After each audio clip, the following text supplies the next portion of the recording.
বর্তমান পৃথিবীর পরিস্থিতি অনেক নাজুক।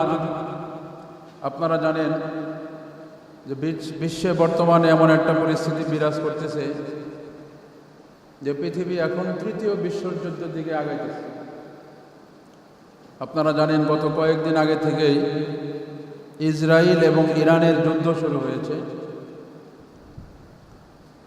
এই যুদ্ধের কারণে বর্তমানে সারা বিশ্বে তেলের বাজার গরম হয়ে গেছে। আগের তুলনায় 20% তেলের দাম বেড়ে গেছে অলরেডি।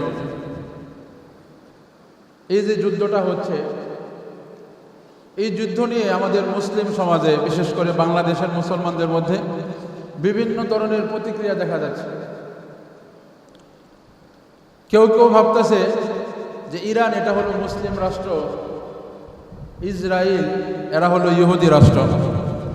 মুসলিম ইসরায়েল রাষ্ট্র, ইহুদি আর মুসলমানদের মধ্যে যুদ্ধ হচ্ছে, সুতরাং এখানে ইরানকে সাপোর্ট করার দরকার। আরেক দল মুসলমান আছে, তারা ভাবতেছে ইরানের মুসলমান এরা হলো শিয়া মুসলিম, এরা আমাদের মতো সুন্নি মুসলমান না। সুতরাং শিয়া মুসলমান এটা এক ধরনের নামধারী মুসলমান বললেই চলে, তাদের ঈমান আকীদা ঠিক নাই। তারা যেমন কাফেরদের শত্রু, ঠিক তেমনি ভাবে তারা আমাদের মতো সুন্নি মুসলমান যারা আছে, যারা হাদিস মানে, যারা সাহাবীদেরকে মানে, তাদেরও শত্রু। সুতরাং এখানে কারো সাপোর্ট করা যাবে না। বিভিন্ন ধরনের মিশ্র প্রতিক্রিয়া সৃষ্টি হয়েছে। এখন আমাদের কোন পক্ষ অবলম্বন করা উচিত বা আমাদের ধারণা কি রাখতে হবে? এখানে বিষয়টা হলো,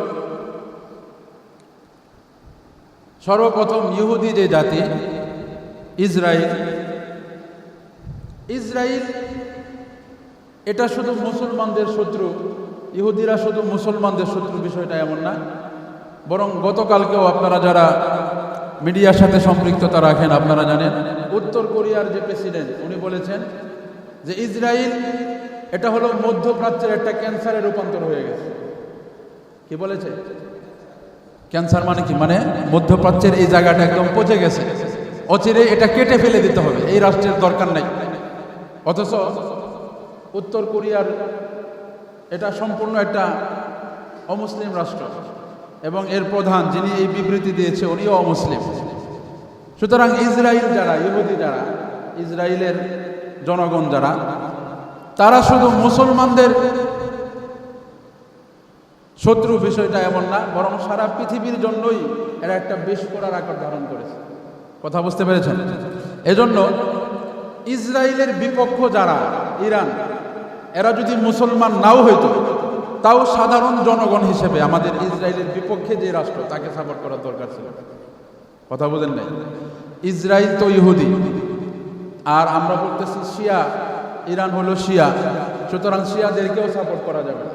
আর শিয়া তো দূরের কথা, মুসলমান যদি নাও হইতো, তারা যদি অন্য কোনো কাফের মুসলিম রাষ্ট্র হতো, তারপরেও বিশ্বের যে অবস্থা, ইসরায়েল রাষ্ট্রের যে রাষ্ট্রনীতি, তাদের যে হিংস্র ভাব, এই সব কিছু মিলায়া আমাদেরকে ইসরায়েলের বিপক্ষেই এবং ইসরায়েলের বিরোধী দল যারা আছে তাদেরকেই সাপোর্ট করতে হইতো। কারণ এই ইসরায়েল বা এই ইহুদি এমন একটা জাতি যাদের সম্পর্কে আল্লাহ নবী সহিহ হাদিসে ভবিষ্যৎবাণী করে গিয়েছে। আল্লাহ নবী, বিশ্ব নবী জনাবে মুহাম্মদুর রাসূলুল্লাহ সাল্লাল্লাহু আলাইহি ওয়াসাল্লাম সহিহ বুখারীর 2926 নম্বর হাদিসে একটা সহিহ হাদিস উল্লেখ করেছেন। আল্লাহ নবী বলেন, লা তাকুমুস সাআতু হাত্তা তুকাতিলুল ইয়াহুদা।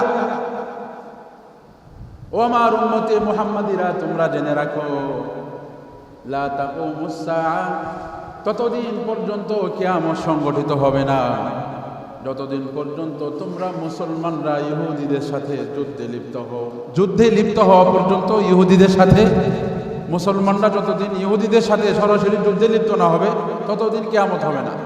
তার মানে আমরা বুঝতে পারলাম এই হাদিস থেকে যে ইহুদিদের সাথে যুদ্ধ করা, মুসলমানদের যুদ্ধ লাগা, এটা কিয়ামতের একটা আলামত। কথা বোঝেন নাই মনে হয়? এই হাদিসের পরবর্তী অংশতে আল্লাহর নবী বলেন, হাত্তা ইয়াকুল আল হাজার, এমনকি ইহুদিদেরকে মানুষ এই পরিমাণ ঘৃণা করবে, এই পরিমাণ মানুষ ঘৃণা করবে, ইহুদিদেরকে মানুষ যেখানে পাবে সেখানে ইহুদিদেরকে হত্যা করবে।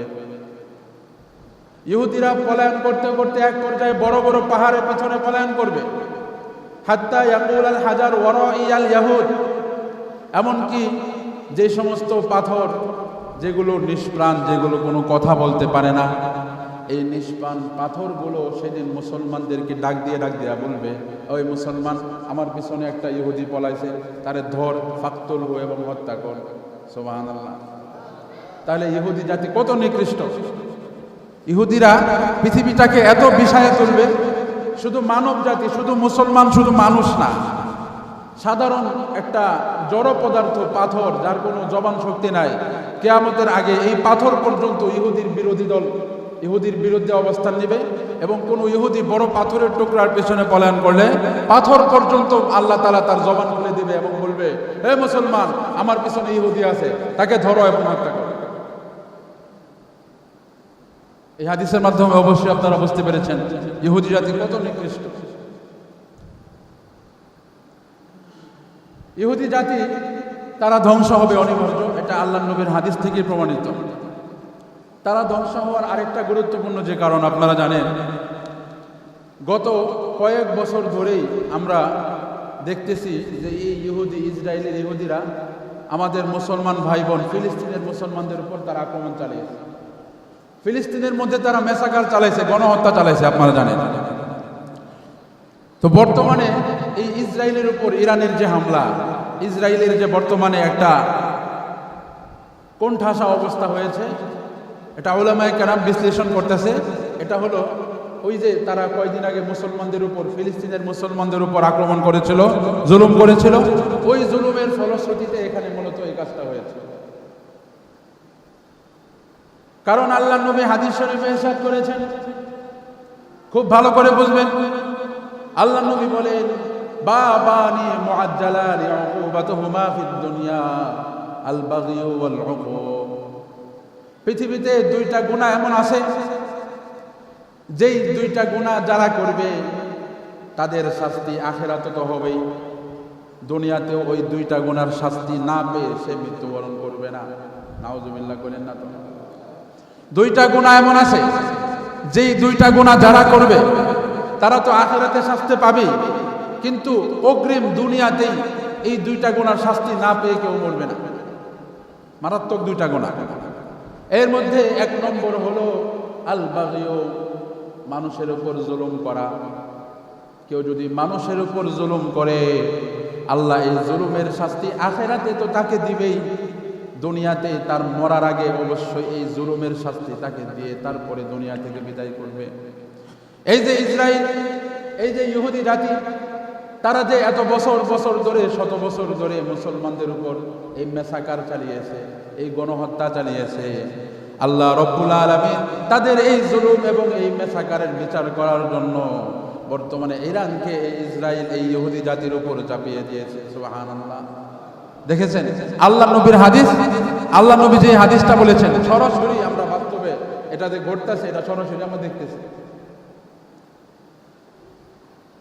দুই নম্বর যে গুনার কথা হাদিসে বলা হয়েছে, যেই গুনার কারণে আখিরাতে তো শাস্তি হবেই, দুনিয়াতে হবে, দুই নম্বর গুনাহটা হলো আল উকুক, পিতামাতার অবাধ্য হওয়া, পিতামাতার মনে কষ্ট দেওয়া।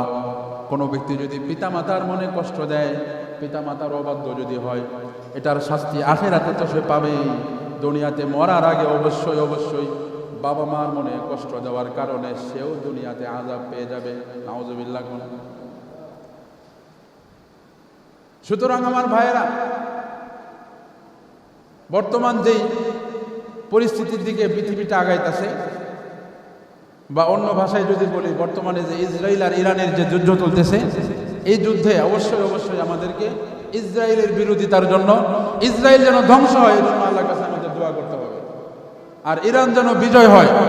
যদিও তারা শিয়া আছে, কিন্তু হতে পারে তারা তাদের শিয়া এই মতবাদকে পরিহার করে তারা সুন্নি মতবাদে ফিরে আসতে পারে, কি পারে কি পারে না। এজন্য আমাদেরকে এই যুদ্ধের মধ্যে অবস্থান কোনটা হবে এই বিষয়টা আপনাদের সামনে ক্লিয়ার করে দিলাম। আমাদেরকে অবশ্যই মুসলমানদের পক্ষে এবং ইহুদি যে ইহুদির ব্যাপারে আল্লাহ নবী ভবিষ্যৎবাণী করে দিয়েছেন, ওই ইহুদিদের বিরুদ্ধে আমাদের অবস্থান গ্রহণ করতে হবে।